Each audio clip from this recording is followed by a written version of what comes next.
My name is Bianca Russo. I'm the same age I was in this story. A mother who spent far too many years believing that keeping the peace was more important than protecting the people I loved. Looking back now, I realize peace and silence are not the same thing. Sometimes silence is just surrender, wearing a polite smile. The moment everything changed happened during Thanksgiving. The house smelled like roasted turkey, cinnamon candles, and the familiar tension that always followed my mother wherever she went. Most people never saw it. She was charming when she wanted to be, funny when there was an audience, generous when someone important was watching. But behind closed doors, she had a talent for finding the weakest spot in someone's heart and pressing on it until it hurt. That year, her favorite target was my son. Again, we were all gathered around the dining table when my mother lifted her wineglass and smiled. "Some grandkids make you proud," she said. The smile widened. Others, not so much. She wasn't looking at me. She wasn't looking at anyone else. She was looking directly at Caleb. The room went silent. Even the cousins stopped talking. I felt that familiar knot form in my stomach. The same knot I'd been carrying for years. The knot that always appeared whenever she singled him out. Caleb immediately lowered his eyes. That hurt more than anything, because it meant he expected it. He had learned to expect humiliation from his own grandmother. My husband Ryan set down his fork, slowly, carefully, the way someone does when they're trying very hard not to explode, proud of what he asked. My mother blinked. Ryan's voice remained calm. Proud of what exactly? Nobody moved. Nobody spoke. Ryan leaned back in his chair. Generational pettiness isn't exactly an accomplishment. One cousin let out a nervous laugh before covering her mouth. My mother's expression tightened. Only slightly, but I saw it. I always saw it. She hated being challenged, especially in front of people. Yet she continued eating as if nothing had happened, as if she hadn't just insulted a teenager in front of his entire family. Caleb remained silent. That was his way. He never fought back, never complained, never made scenes. He simply absorbed the damage, and that broke my heart, because he had spent years trying to earn affection from someone who had already decided he wasn't worthy of it. My mother adored Lily, Megan's daughter, beautiful blonde curls. Cheer, Captain. Outgoing, confident. Everything my mother wanted, displayed like a trophy. When Caleb won a statewide writing competition, my mother called it cute. When Lily placed third in a local art competition, my mother posted about it for weeks, as if she'd won an Olympic medal. The favoritism wasn't subtle.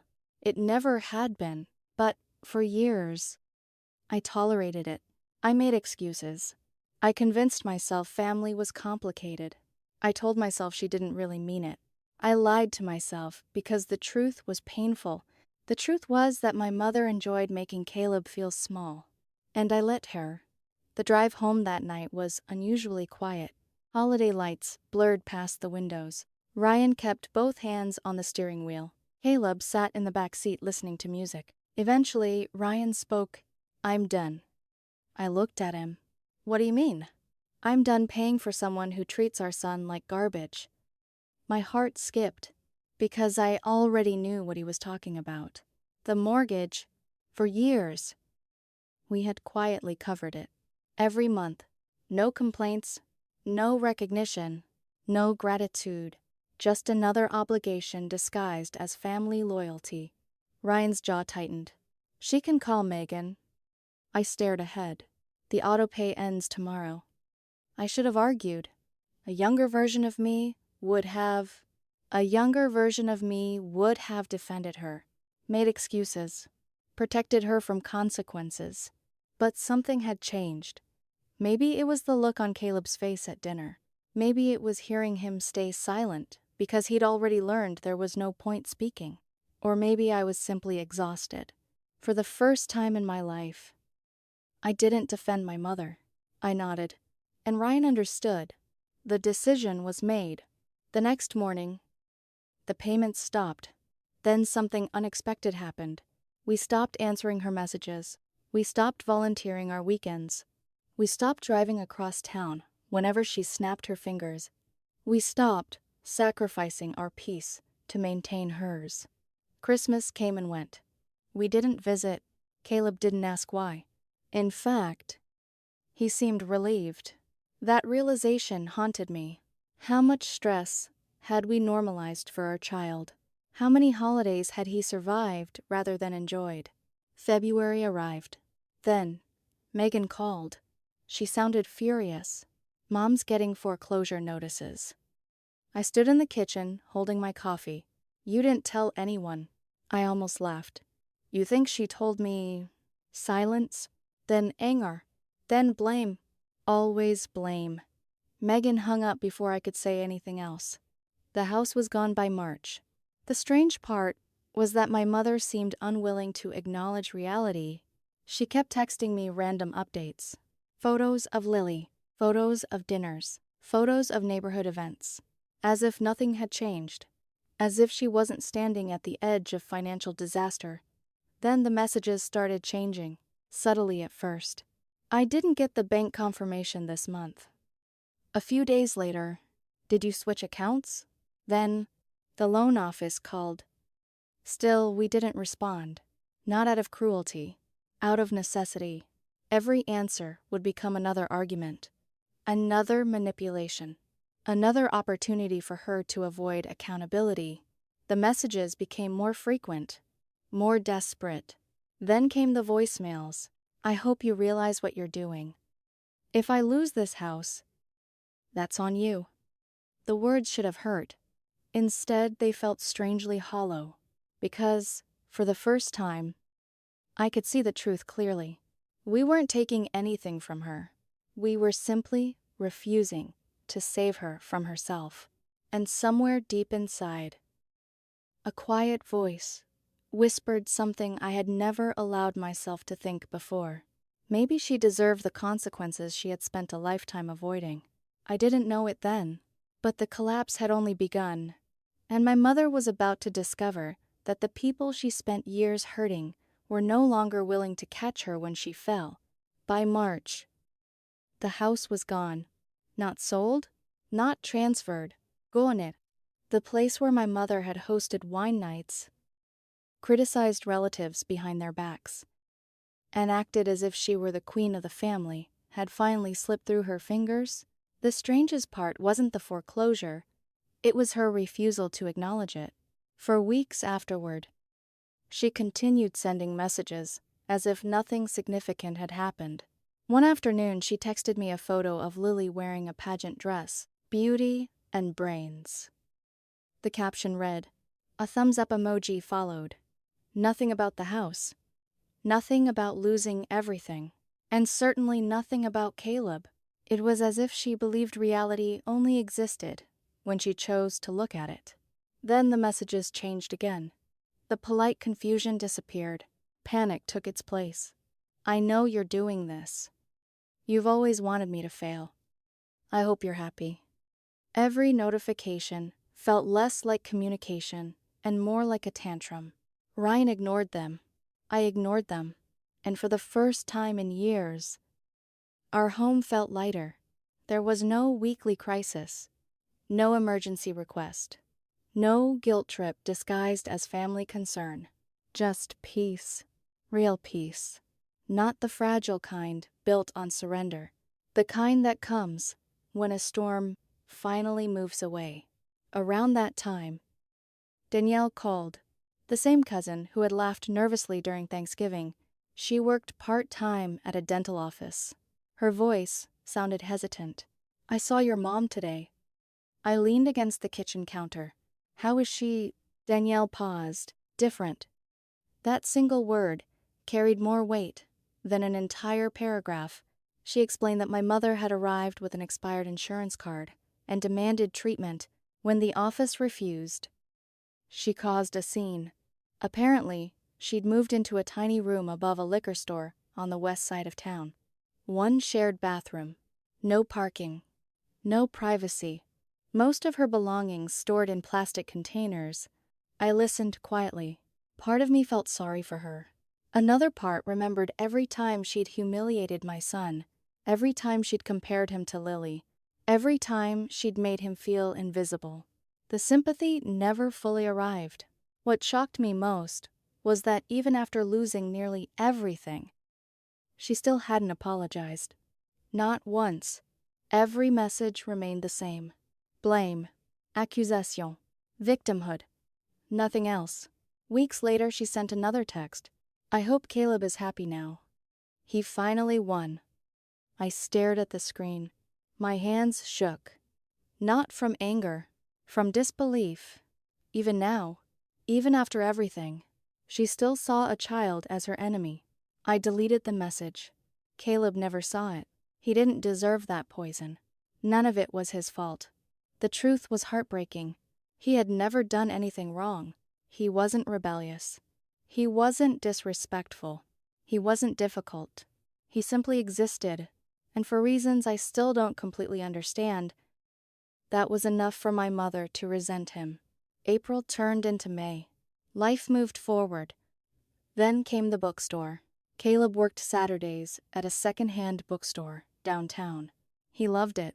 Quiet shelves, old paperbacks, customers who preferred books to conversation. It suited him perfectly. One Saturday evening, he came home unusually quiet. He dropped his backpack by the door, sat at the kitchen table, stared at the wall. Ryan was outside mowing the lawn. I sat across from him, waiting.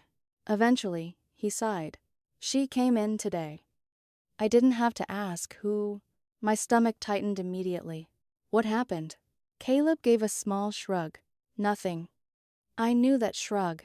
It meant something had happened. A lot had happened. She acted like everything was normal. His voice carried a strange mixture of confusion and disappointment. Asked if I'd read anything normal lately. I blinked.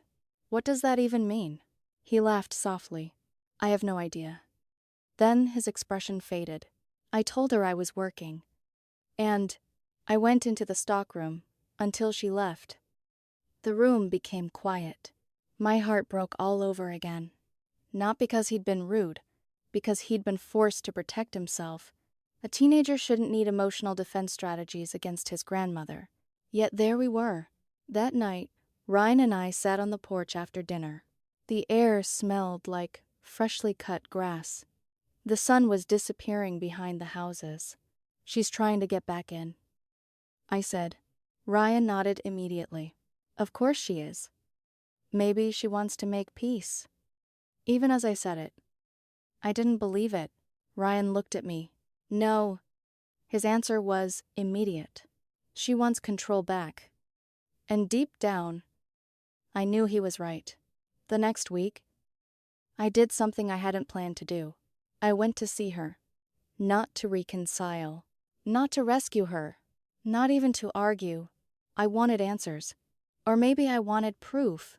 Proof that somewhere underneath all the manipulation and cruelty, there was still a human being capable of regret. The building was worse than Danielle had described. Old brick. Peeling paint.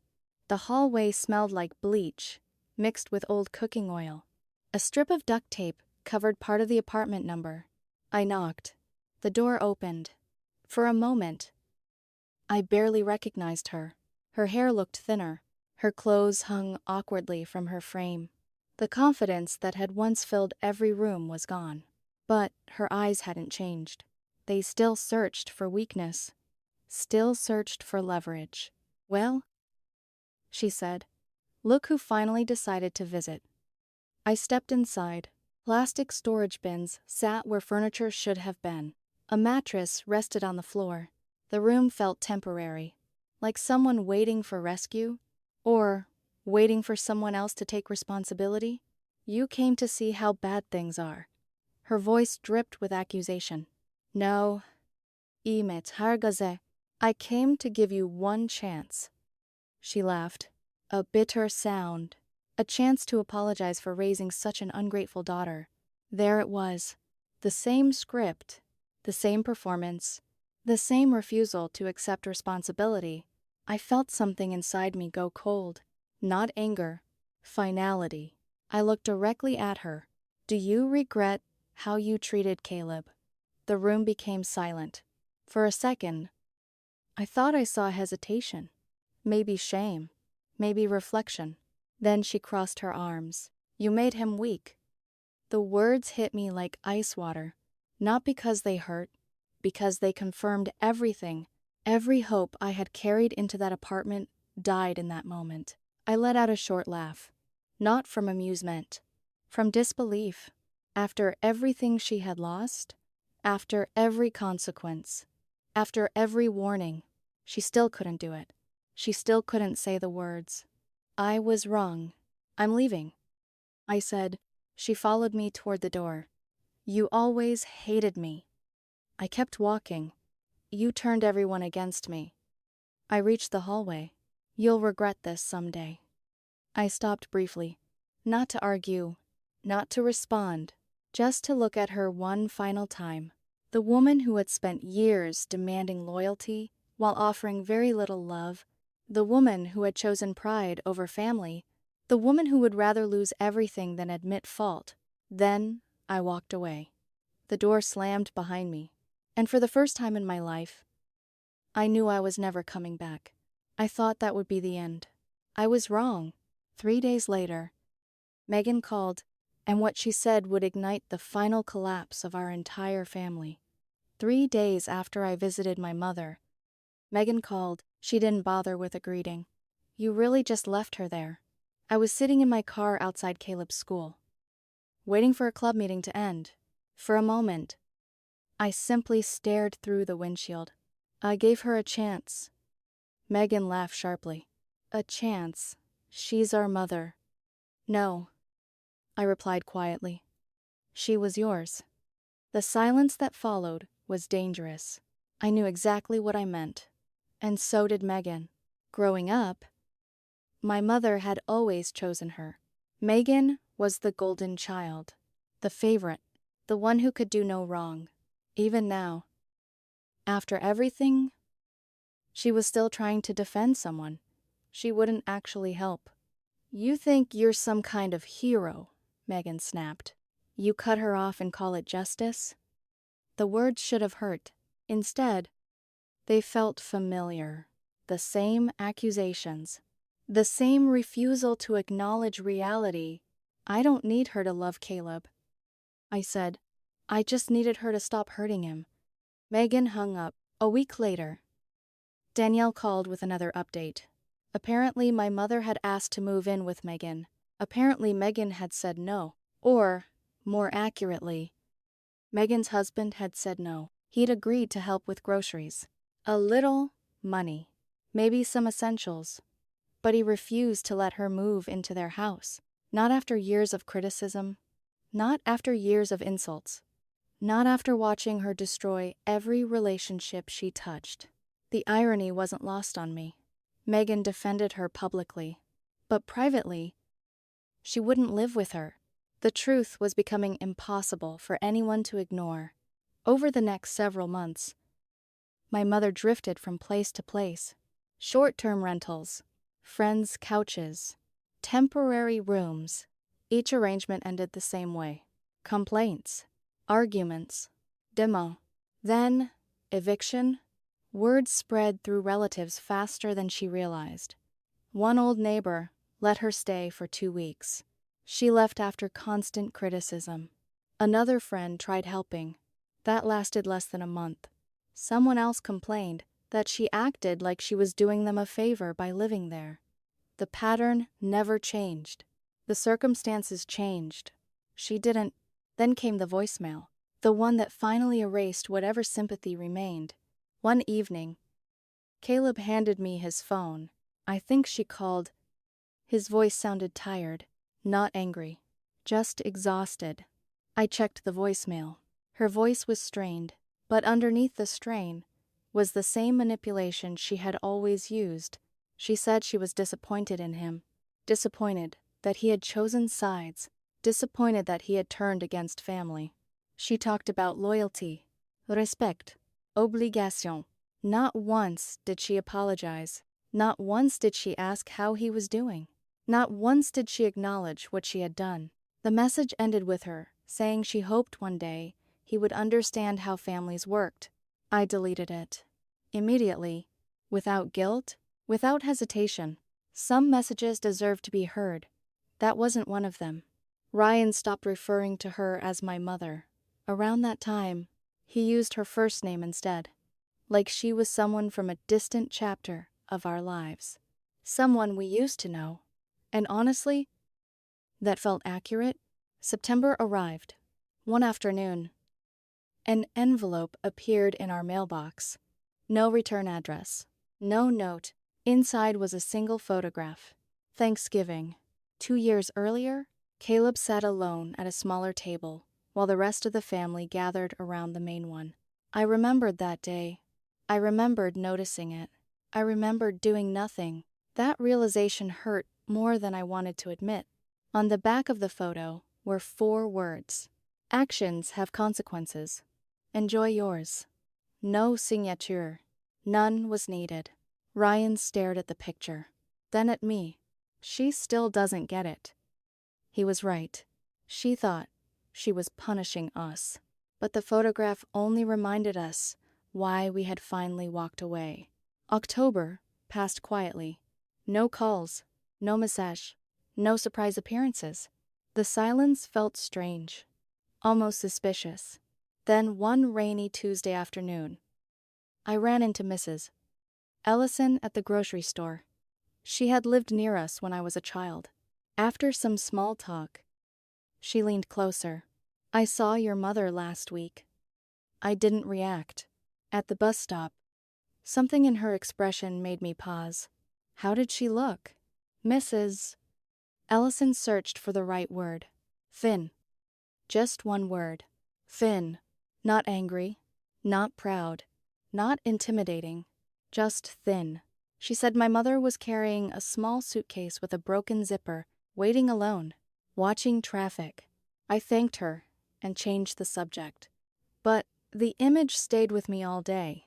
That evening, I told Ryan. He listened quietly. Then he shrugged. She's where she put herself. I knew he was right. Still, something lingered. Not guilt. Never guilt. More like unfinished grief. The grief of accepting that someone you once loved refuses to become better. November brought another surprise.